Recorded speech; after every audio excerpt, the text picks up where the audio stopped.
നമ്മോടൊപ്പം ബിന്ദു കൃഷ്ണ, കോൺഗ്രസ് നേതാവ്, ടെലിഫോൺ ലൈനിൽ ചേരുകയാണ്. ശ്രീമതി ബിന്ദു കൃഷ്ണ, വളരെ ഗുരുതരമായ ഒരു സാഹചര്യം. നേരത്തെ ഭരണപക്ഷ MLA ആണ് PV അൻവറാണ് ഈ ആരോപണം ഉന്നയിക്കുന്നത്.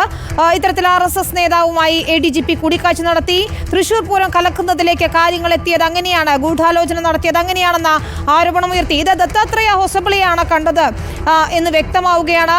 സ്പെഷ്യൽ ബ്രാഞ്ചിന്റെ റിപ്പോർട്ടുണ്ട്. ഇപ്പോഴിതാ റാം മാധവനെയും കണ്ടിട്ടുണ്ട് ADGP എന്ന കാര്യം സ്പെഷ്യൽ ബ്രാഞ്ച് തന്നെ സ്ഥിരീകരിക്കുകയാണ്. എന്നിട്ടും അദ്ദേഹം ആ സ്ഥാനത്ത് തുടരുന്നു എന്നതാണ് നമ്മെ അത്ഭുതപ്പെടുത്തുന്നതും.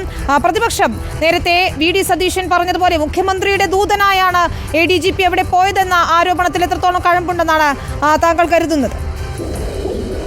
ഒന്നിനു പുറകെ ഒന്നായി പുറത്തു വരുന്ന വസ്തുതകൾ നമ്മെ ബോധ്യപ്പെടുത്തുന്നത് പ്രതിപക്ഷ നേതാവ് വളരെ കൃത്യമായി പറഞ്ഞതുപോലെ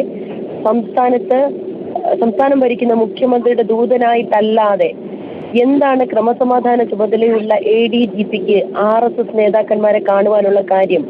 സംസ്ഥാനത്തെ ഉയർന്ന പോലീസ് ഉദ്യോഗസ്ഥൻ, ക്രമസമാധാന ചുമതലയുള്ള പോലീസ് ഉദ്യോഗസ്ഥരുടെ ഗുരുതരമായ ആരോപണങ്ങൾ ഭരണകക്ഷിയുടെ MLA പറയുന്നു. അത് സംബന്ധിച്ച് പരാതി കൊടുക്കുന്നു, നടപടിയില്ല. പ്രിയപ്പെട്ട പ്രതിപക്ഷ നേതാവ് വളരെ കൃത്യമായി RSS രാജ്യത്തെ രണ്ടാമനെന്ന് പറയപ്പെടുന്ന ദത്താത്രേയയെ കണ്ടിട്ട് അത് സംബന്ധിച്ച് സംസ്ഥാന മുഖ്യമന്ത്രി മൗനത്തിന്റെ വാഗ്മീകത്തിൽ ഒളിച്ചിരിക്കുന്നു. ഇപ്പോഴിതാ RSS ജനറൽ സെക്രട്ടറി രാം മാധവനെയും കണ്ടു എന്ന വാർത്ത പുറത്തു വരുന്നു.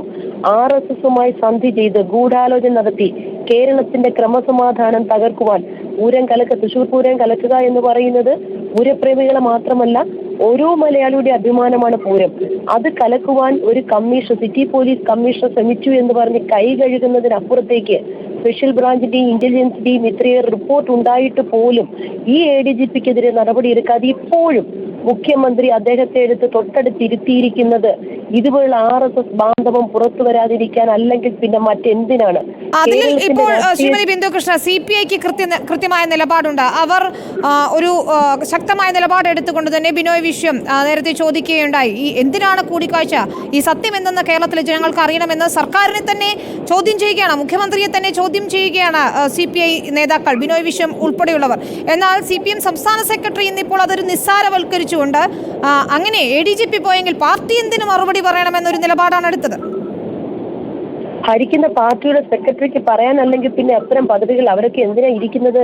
എപ്പോഴും CPM വാഴ്ത്തിപ്പാടാറുണ്ടല്ലോ, പാർട്ടിയാണ് ഭരണം നിയന്ത്രിക്കുന്നതെന്ന്. എവിടെ ആ പാർട്ടിക്ക് ഇപ്പൊ നിയന്ത്രണം നഷ്ടപ്പെട്ടോ? സംസ്ഥാന ആഭ്യന്തര വകുപ്പിലെ മുഖ്യമന്ത്രി പിണറായി വിജയന്റെ വീട്ടിലെ കള്ളങ്ങൾ, മകളുടെ അനധികൃത സ്വത്ത് വിവാദം അടക്കമുള്ള വലിയ മുതലാളിമാരുമായിട്ടുള്ള സാമ്പത്തിക ഇടപെടക്കം മറച്ചു വെക്കുവാൻ, അല്ലെങ്കിൽ ED അന്വേഷണം അടക്കമുള്ള അന്വേഷണങ്ങൾ വരാതിരിക്കാൻ CPMുമായി RSSുമായി നടത്തിയ ഗൂഢാലോചന അല്ലെങ്കിൽ പിന്നെ എന്താണിത്? അതിനെക്കുറിച്ച് ചോദിക്കുവാൻ CPMന്റെ സംസ്ഥാന സെക്രട്ടറിയോ അല്ലെങ്കിൽ CPMൽ ഏതെങ്കിലും ഒരാൾ അഴിമതിക്കെതിരെ വിരൽ ചൂണ്ടാൻ കഴിയുന്നില്ലെങ്കിൽ പിന്നെ അവരെന്തിനെ അഴിമതിക്കെതിരെ പ്രസംഗവേദികളെ പ്രകമ്പനം കൊള്ളിക്കുന്നത്? പിന്നെ CPയുടെ നേതാവ് പറയുന്നത്, CPയുടെ സംസ്ഥാന സെക്രട്ടറി ബിനോയ് വിശ്വം പത്രമാധ്യമങ്ങളോടല്ലല്ലോ വന്ന് പറയുന്നത്. ബിനോയ് വിശ്വം LDFലെ രണ്ടാമത്തെ ഘടകകക്ഷിയാണ് എങ്കിൽ LDF എന്ന് പറയുന്ന രാഷ്ട്രീയ സംവിധാനത്തിന്റെ രാഷ്ട്രീയ ആശയങ്ങൾക്കും അജണ്ടകൾക്കും അനുസരിച്ചാണ് ഈ സർക്കാർ മുന്നോട്ട് പോകുന്നത് എന്ന് ഉറപ്പുവരുത്താൻ കഴിയണ്ടേ? മുകേഷിന്റെ കേസിലുമൊക്കെ ബിനോയ് വിശ്വം പോയി കേരളത്തിലെ മുഖ്യമന്ത്രിയെ കണ്ടല്ലോ, എന്നിട്ട് എന്തായി? അപ്പോ അവര് നാട്ടുകാരെ പറ്റിക്കാനുള്ള ഒരു പ്രതികരണത്തിനപ്പുറത്തേക്ക് ആത്മാർത്ഥമായി CPMും RSSും തമ്മിലുള്ള ബന്ധത്തെക്കുറിച്ച് ആശങ്കയുണ്ട് എങ്കിൽ LDF ഉടൻ തന്നെ വിളിച്ചുകൂട്ടി അതിലെന്താ സംഭവിച്ചെന്ന് ജനങ്ങളോട് പറയാൻ ബാധ്യസ്ഥരല്ല അവർ. ഇവരെല്ലാവരും തന്നെ ഒളിച്ച് കളിക്കുകയാണ്. പക്ഷെ പിണറായി വിജയൻ എന്ന് പറയുന്ന ആഭ്യന്തരമന്ത്രിക്ക്, കേരളത്തിലെ മുഖ്യമന്ത്രിക്ക് ഒട്ടനവധി കാര്യങ്ങൾ ഒളിച്ചു വെക്കാനുണ്ട്, നിയമവിരുദ്ധമായി ചെയ്തിട്ടുണ്ട്, അദ്ദേഹത്തിന്റെ കുടുംബാംഗങ്ങളെ രക്ഷിച്ചെടുക്കേണ്ടതായിട്ടുണ്ട്. അതുവഴി കേരളത്തിന്റെ ക്രമസമാധാനം തന്നെ ഇല്ലാതാക്കുന്ന രീതിയിൽ പൂരം കലക്കുന്ന ഇത് മാത്രമാണോ? അവരിനി വേറെ എന്തെങ്കിലും പ്ലാൻ ചെയ്തിട്ടുണ്ടെന്ന് വരും ദിവസങ്ങളിലല്ലേ മനസ്സിലാകത്തുള്ളൂ. സംസ്ഥാനത്ത് ADGPക്ക് എന്താ രാഷ്ട്രീയ നേതൃത്വവുമായി കണ്ടുപിട്ടാനുള്ള ആരുടെ നിർദ്ദേശപ്രകാരമാണ്? എന്തായാലും ADGP കേന്ദ്ര സർവീസിലുള്ള ഒരു ഉദ്യോഗസ്ഥനാണല്ലോ, ആർക്കും ആരെയും കാണാം എന്നുള്ളൊരു നിലപാട് മന്ത്രിമാർ ഉൾപ്പെടെയുള്ളവർ, പാർട്ടി നേതാക്കൾ ഉൾപ്പെടെ സ്വീകരിക്കുന്നുണ്ട്. ശ്രീമതി ബിന്ദു കൃഷ്ണ, അങ്ങനെ ആർക്കും ആരെയും കാണാൻ പറ്റത്തില്ല. സർവീസ് ചട്ടങ്ങളുണ്ട്. എന്ത് രാഷ്ട്രീയ ലക്ഷ്യം? വ്യക്തിപരമായല്ലോ, വ്യക്തിപരമാണ് എന്ന് പറഞ്ഞു. അങ്ങനെയാണെങ്കിൽ അടുത്ത ആളിനെ കാണുന്നത് എന്താ? വ്യക്തിപരമായി ADGP അജിത് കുമാറിന് മാത്രം ഉള്ളത്.